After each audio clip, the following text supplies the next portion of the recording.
right. So according to Dan Campbell, Levi Onwuzurike is still injured. He's still rehabbing his back injury. And like I said, it may come to the point where they just might have to just wash their hands and just say, you know what, we just gonna have to move on. And Aaron Glenn said, the back is still tricky. So Dan Campbell said when he left to come to the combine, that Onwuzurike was still rehabbing his back. He was still in Allen Park rehabbing his back. So check out Detroit Lions Talk playlist. Thumbs up the video, share the video, subscribe to the channel. The subscribe button is the bell icon button. Hit all notifications, increase your chance, get notifications. We go live or drop video. And my thing is this. All right, my thing is this. If you young like that, like the Pistons did with Kay Cunningham, we not playing for nothing, right? We young, you got a whole career ahead of you. Go get that fixed, go rehab, go take all the time you need to rest and rehab and build that shin back up and see you later. They should have just shut him down his rookie year, had the back surgery, started the rehab. He would have been 1 year ahead of schedule right now. You would have had more clarity. And right now, whoever advice was, and obviously it's his body, he makes, him and his family and his agent makes the final decision. But that final decision should have been, we get the surgery, we'll be out. And then Brad Holmes say a year later, that they knew about the back injury and they knew that it would hamper him and they knew it would take some time to get healthy. Cool. Then why not have the kid go get the surgery? You know what I'm saying? Why not have the kid go get the surgery, rehab it up? We'd have more clarity going forward. But it's looking like it's just something that he's gonna have to eat, and that's the risk and reward. When obviously the risk side of it is when you go out there, you get a guy who injured, and now injury like a back, it ain't, he's still rehabbing, and we don't know. And then there's some uncertainty about Jameson Williams we'll get to either today or tomorrow. There's some uncertainty about how committed he is. So obviously on his side of the fence, it's not about the injury per se. It seems to be about some maturity things. On the Onwuzurike side of the fence, it's about the injury. So two of the guys that you drafted, that was already injured coming in, there's concerns. There's already concerns there. You know what I'm saying? And that's why they probably looking hard at receiver too. Then you say Josh Pascal. You knew this is a dude who beat cancer, who had a groin injury, re-aggravated it right after he signed his rookie deal, came back, got injured again, came back again. Like, what the hell? I mean, and everybody was questioning that pick to begin with.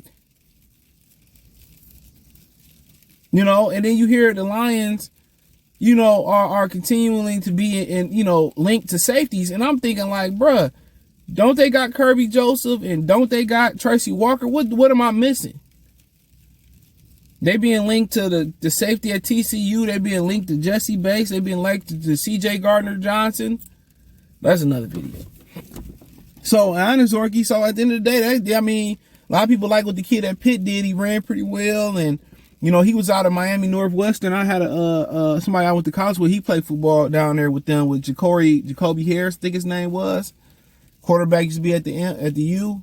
And he went there, had the red shirt at Pittsburgh, undersized guy like Aaron Donald, athletic, you know what I'm saying? But then again, undersized and can't get pushed around.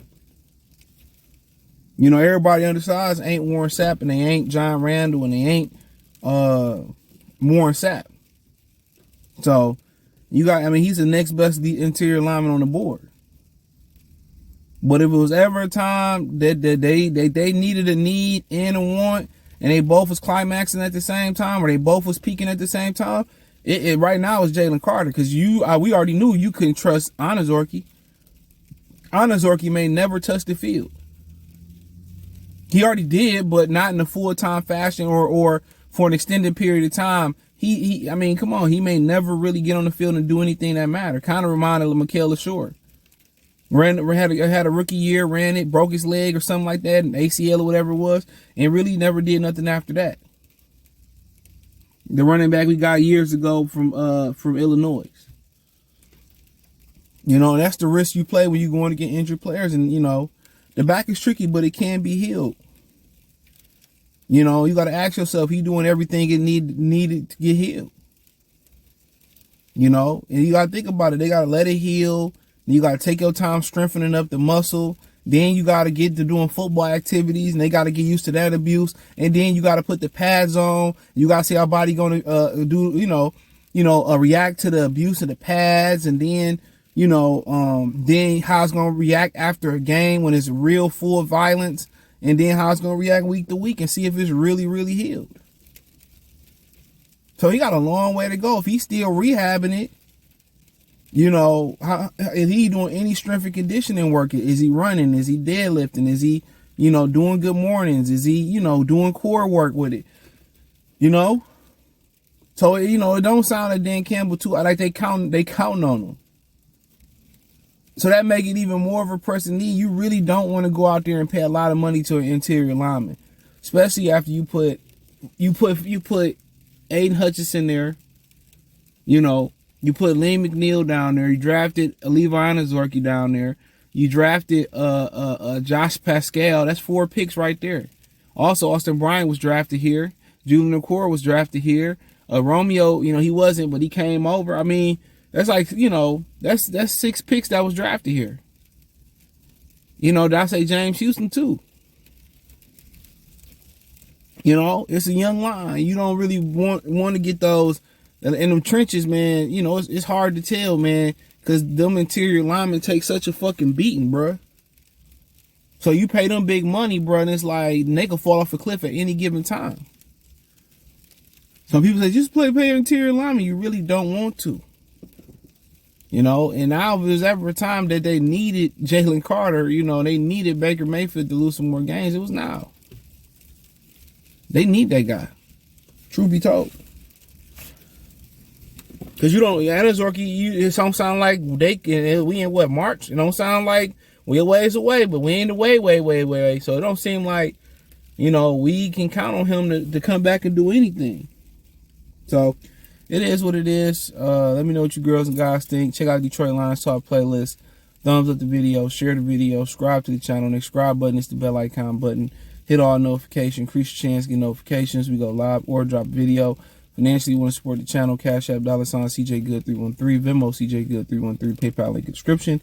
Hit the link tree, find me on Twitter, Twitch, Instagram, Spotify, Anchor, Cash App, Venmo, PayPal, Apple Podcasts, Google Podcasts, the whole 9. I was just Spotify and Anchor, Check out Detroit Lions Talk playlist. Don't forget you can check out my main channel right here on YouTube for more sports, music, news, and entertainment, Goodfella TV. And don't forget, hit my link tree over there and see everything I got going.